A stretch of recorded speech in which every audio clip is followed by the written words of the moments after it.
Artist Tina Canapel cuts and shapes eggshells with a dental drill and a steady hand. Eggs are a continuous arch, and because an eggshell is a continuous arch, it has a lot of natural strength. You'll see eggshells where I've taken out so much that it looks like lace. And the whole trick to that is having regular connections between the different pieces of the lace so the eggshell stays intact. This is another way of carving. Tina Canapel carves, sculpts, and sells about 1,600 eggshells a year. The ostrich eggshell is very hard. It's like china. She begins with designs printed on paper. And this is my file for designs. And then connects them to the eggshell. Tina Canapel has more than 300 designs.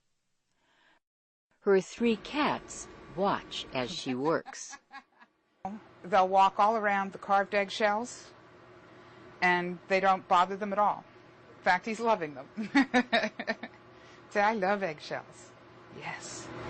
Oops! After the carving is done, the eggshell is cleaned, first with warm water, and then bleach. What the bleach does is it eats all of the organic material in the eggshell, and when it's completely sterilized, there won't be any bubbles come up.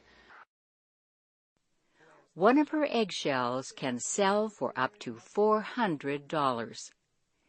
This is an emu eggshell. It has 3 layers. The outside is such a dark green it looks black. The layer underneath that is teal or blue, and the layer underneath that is a paper-thin white, and I carve between the three layers. I'm Shirley Griffith. And just have as much as I want. Sure.